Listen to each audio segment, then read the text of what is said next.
और गाइस कर दिया हमने अपना पैदल ट्रैक शुरू। तो लगभग 8-10 किलोमीटर की खड़ी चढ़ाई है और कुटखंडे गांव से हमने अपनी पैदल यात्रा शुरू की है। और थोड़ा सा अंधेरा ज़्यादा हो गया है जिसके कारण क्वालिटी थोड़ी सी डिक्रीज़ हो गई होगी। और गाइस फाइनली पहुंच चुके हैं हम ताराकुंड में।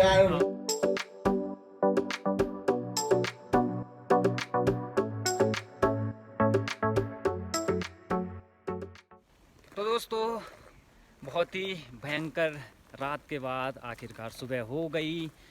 बड़ी मुश्किल से पूरी रात काटी है, आग के सहारे पूरी रात भर आग जलाई और आग के सामने बैठा रहा। और फ़िलहाल सुबह के 7 बज चुके हैं और हल्की हल्की सी धूप आने लगी है दोस्तों। तो बिल्कुल नहीं सो पाए रात को क्योंकि हम अपने साथ बिस्तर वगैरह कुछ नहीं लाए थे। तो बस अपने पास आग जला के इन कमरों में पीछे आग जला के बैठे रहे सारे लोग। और बहुत ज़्यादा ठंड थी दोस्तों, जैसे आप पीछे देख पा रहे होंगे चारों तरफ बर्फ़ ही बर्फ़ है और बहुत ही भयंकर ठंड थी। टेम्परेचर बिल्कुल माइनस पे चल रहा था। तो दोस्तों पीछे है मंदिर और इसके पीछे है ताल। तो ये आपको सारी चीज़ें मैं बताऊंगा। तो फ़िलहाल कुछ डिटेल शेयर करते हैं इसकी। तो दोस्तों आज आए हूँ मैं, जैसे ब्लॉग के फर्स्ट पार्ट में बताया था कि मैं ताराकुंड जा रहा हूँ, तो ये ब्लॉग का सेकंड पार्ट है। तो फर्स्ट पार्ट को ज़रूर देखें अगर आपको सीरीज़ को समझना है। तो दोस्तों ये ब्लॉग का सेकंड पार्ट है और मैं आया हूँ ताराकुंड। और ताराकुंड के बारे में अगर कुछ डिटेल्स दें तो दोस्तों ताराकुंड पड़ता है उत्तराखंड के पौड़ी डिस्ट्रिक्ट में। जैसे मैं बताता हूँ कि मैं पौड़ी डिस्ट्रिक्ट का हूँ, तो ये पड़ता है पौड़ी डिस्ट्रिक्ट में। और लगभग इसकी जो सी पॉइंट से हाइट है समुद्र तल से 2200 मीटर पे है। तो आप इसका अंदाज़ा लगा सकते हैं कि कितनी ठंड होगी। और जिस हिसाब से बर्फ़ पड़ी है तो आप इसका टेम्परेचर का अनुमान लगा सकते हैं। और दोस्तों ये हम पड़ता है हमारे पाबौ पैठानी और तिरपाली सैण वाले मोटर मार्ग पे। और जो मेन सिटी है पौड़ी, वहाँ से लगभग इसकी दूरी होगी 40 से 50 किलोमीटर। और जिस साइड से मैं आया हूँ नौखाल वाली साइड से। फिर मैंने पाबौ वाला एक ब्लॉग बनाया था, तो आप ऊपर आई बटन पे क्लिक कीजिए और पाबौ वाला ब्लॉग देखें। तो दोस्तों मैंने जो पाबौ को आपको पुल दिखाया था जहाँ से ये रोड कट रही थी, एक अपनी पौड़ी के लिए जा रही थी, एक रामनगर के लिए। तो दोस्तों मैं रामनगर और धुमाकोट वाले रोड पे आया हूँ और वहीं पे तिरपाली सैंड जो रोड जाती है आगे तिरपाली सैंड पैठानी से, ये ऊपर कटता है मामला।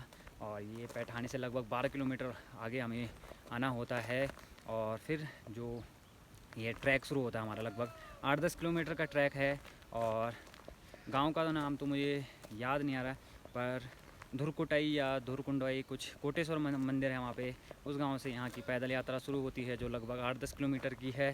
तो दोस्तों लोकेशन देखिए आप, ज़बरदस्त लोकेशन है और चारों तरफ बर्फ़ ही बर्फ़ है। तो दोस्तों ये देखिए मंदिर, और ये भी एक शिव जी का मंदिर है। तो जैसे पहाड़ों में शिव जी के मंदिर हर जगह हैं, वैसे इसकी बनावट है और काफ़ी प्राचीन मंदिर है दोस्तों। और इस जगह का नाम है दोस्तों ताराकुंड। और ताराकुंड इसका नाम क्यों है, मंदिर के जस्ट पीछे आपको लेक मिलेगी या एक छोटा सा ताल मिलेगा, जिसके कारण इस जगह को ताराकुंड कहते हैं।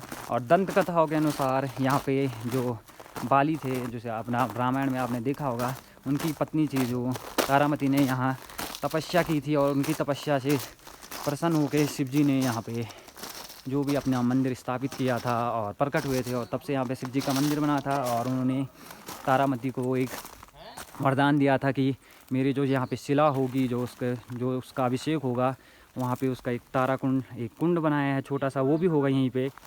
ये है ताराकुंड, देखिए कितनी बड़ी लेक है और पानी से बिल्कुल भरी हुई है। और दोस्तों ऊपर भी कोई मंदिर है।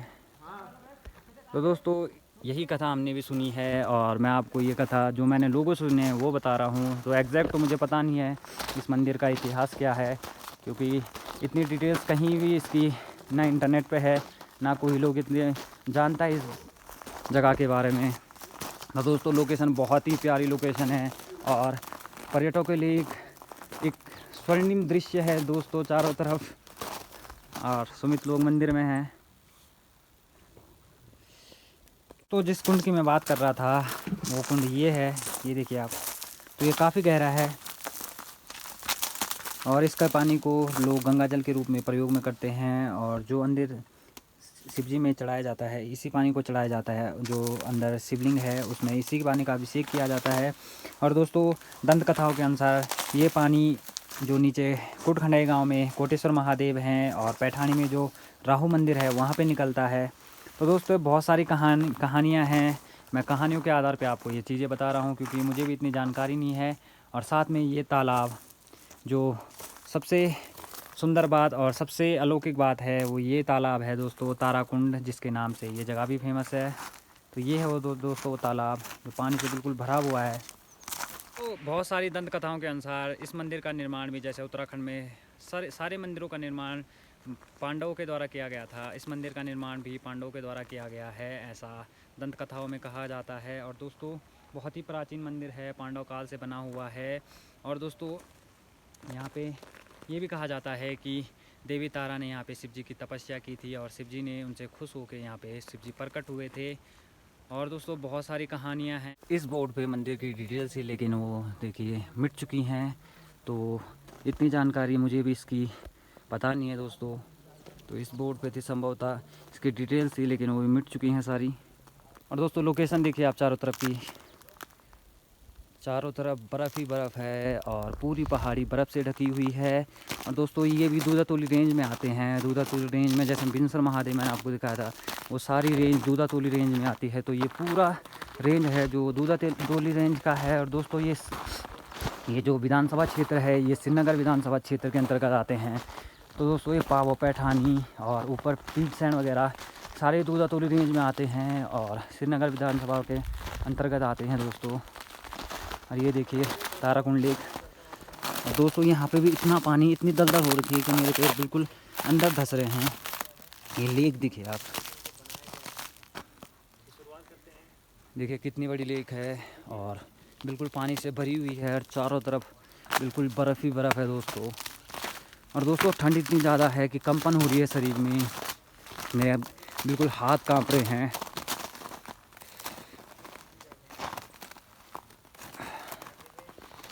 मंदिर देखिए आप दोस्तों, कितना सुंदर मंदिर है और काफ़ी प्राचीन लग रहा है दोस्तों ये भी। और दोस्तों यहाँ रुका था हम रात को, और दोस्तों यहाँ रुके थे हम रात को।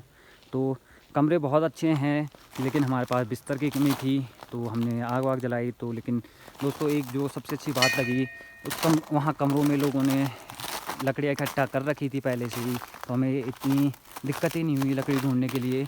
तो वहाँ हमने बढ़िया से आग जलाई थी और पूरी रात आग सेकते हुए काटी है दोस्तों। और लेकिन दोस्तों बहुत ज़्यादा ठंड लगी। और दोस्तों हिमालय पर्वत देखिए आप, यहाँ से बिल्कुल पास है हिमालय पर्वत भी।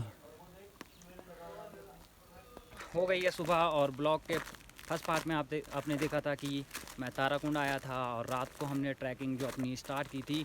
लगभग 8:30 बजे हम ताराकुंड जो मंदिर है और जो ताराकुंड लेक है वहाँ पहुँच गए थे, लेकिन अंधेरा बहुत ज़्यादा हो गया था तो मैंने ब्लॉग को वहीं पे एंड कर दिया था। तो दोस्तों ये है ब्लॉग का दूसरा पार्ट और फर्स्ट पार्ट को ज़रूर देखें।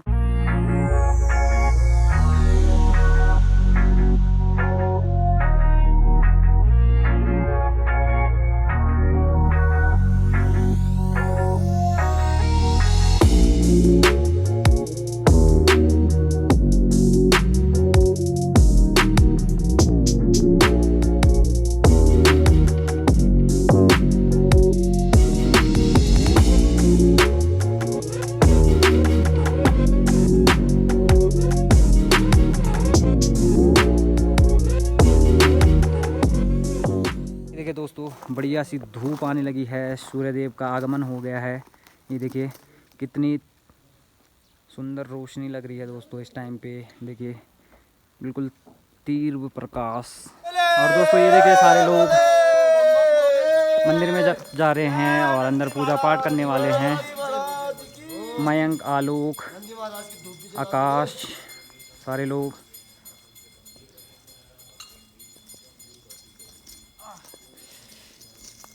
और दोस्तों ये पहली बार आए हैं उत्तराखंड दोनों।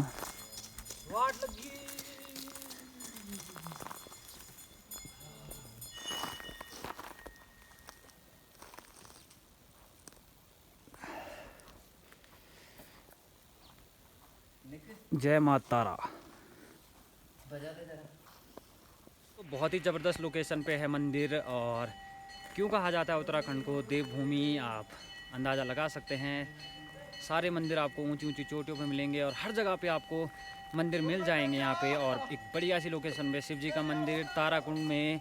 और दोस्तों जहाँ ऐसी जगह पे आने के बाद मुझे यही लगता है कि उत्तराखंड सरकार या भारत सरकार को इन जगहों पे काम करना चाहिए, ध्यान देना चाहिए और कुछ ना कुछ यहाँ पे ऐसा काम करना चाहिए ताकि यहाँ पर्यटन भी बढ़े और लोगों की आस्था है जो वो भी बढ़े। क्योंकि अब दोस्तों बहुत पैदल आना पड़ता है, लगभग 10-15 किलोमीटर की बहुत ही मतलब हार्ड वाली चढ़ाई है, बहुत ही दुर्गम ट्रैक है, बिल्कुल चट्टान वाला रास्ता है। अभी मैं नीचे जाते टाइम आपको दिखाऊंगा, कल मैं आपको इतना नहीं दिखा पाया, लेकिन आप ब्लॉग में देखिए कैसे कैसे चट्टानें हैं, कैसा रास्ता है, बड़ा दुर्गम रास्ता है। तो उत्तराखंड सरकार या भारत सरकार को इस पर ध्यान देना चाहिए। और ये इतना अच्छा सौंदर्य है, इतनी अच्छे मनोरम दृश्य हैं, इतना सुंदर वातावरण है और इतनी अच्छी जगह पे ये मंदिर बसा हुआ है दोस्तों। और साथ ही यहाँ पे सुंदर सी लेक भी है। तो दोस्तों सरकार चाहे तो यहाँ पे पर्यटन के लिए सुविधाएं कर सकती है और यहाँ पे श्रद्धालु आएँ अपनी आस्था लेके। और पर्यटन जो घूमने वाले हैं, जो बर्फ़ देखना चाहते हैं, वो भी आ सकते हैं। और यहाँ पे कुछ ना कुछ रोज़गार भी उत्पन्न हो सकता है उत्तराखंड के युवाओं के लिए। और दोस्तों बहुत सारी ऐसी मतलब नई नई चीज़ें हो सकती हैं, सरकार को ध्यान देना चाहिए और पर्यटन को बढ़ावा देना चाहिए। जैसे मैंने आपको बताया था कि मेरा मंदिर में जाना वर्जित है अभी, तो मैं मंदिर के बाहरी परिसर में रहूँगा, मैं अंदर नहीं जा सकता। तो अंदर के जो भी मंदिर के दृश्य होंगे या जो भी वहाँ पे मूर्ति वगैरह होगी, उसकी ब्लॉग कोई दूसरा, उसका वीडियो कोई दूसरा बंदा बना लेगा, तो आपको मंदिर के अंदर की भी डिटेल्स पता चल जाएंगी और मंदिर के अंदर का भी जो भी वहाँ दृश्य हैं वो भी आपको इस ब्लॉग में पता चल जाएंगे।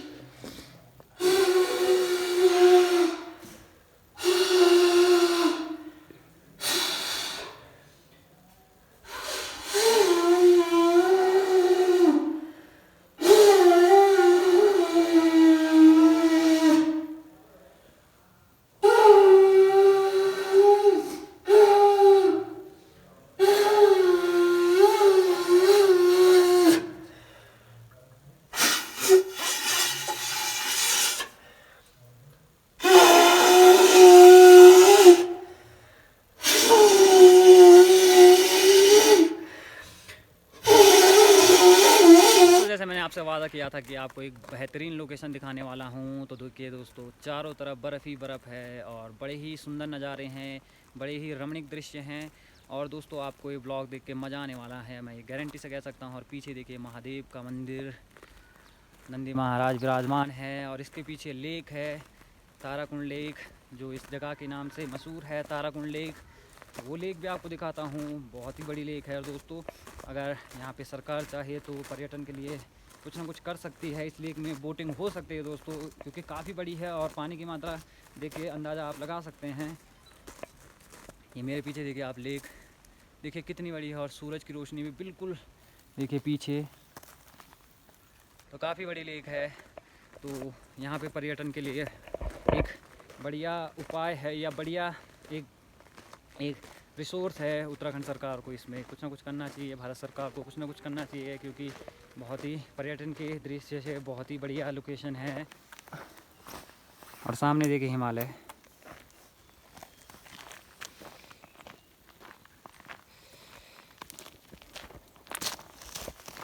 और ये रही ताराकुंड लेक, ताराकुंड तालाब जिसके नाम से ये लोकेशन है दोस्तों। तो यही है वो लेक ताराकुंड। और पानी देखिए आप, बिल्कुल लबालब भरा हुआ है। हो तुम्हारी वीडियो खराब क्या हाल है? कोई दिक्कत नहीं। ये देखिए सामने रहा मंदिर और उसका प्रतिबिंब देखिए कैसा बन रहा है पानी में, एकदम ज़बरदस्त है दोस्तों। और अब बढ़िया सी धूप आ गई है, तो अब मैं थोड़ा सा और ऊपर जाता हूँ दोस्तों, जहाँ पे तपस्या की थी। एक ऊपर चोटी है और वहाँ पे भी कुछ झंडे वंडे लगे हैं, तो संभवतः वहाँ पे भी छोटा सा मंदिर होगा। तो उस ऊंची चोटी में जाते हैं। और जो मैंने लोगों से सुना है कि वहीं पे तारामती ने तपस्या की थी, तो वहाँ जाते हैं और वहाँ से आपको नीचे की लोकेशन दिखाता हूँ, एकदम बढ़िया दिखने वाली है। ये देखिए दोस्तों, बर्फ़ ही बर्फ़ है और पूरे जो भी ये पूरा फील्ड है या पूरा जो ग्राउंड है, या जिसे मैं अपनी गढ़वाली भाषा में तप्पड़ बोलता हूँ, वहाँ छोटे छोटे ताल बने हुए हैं।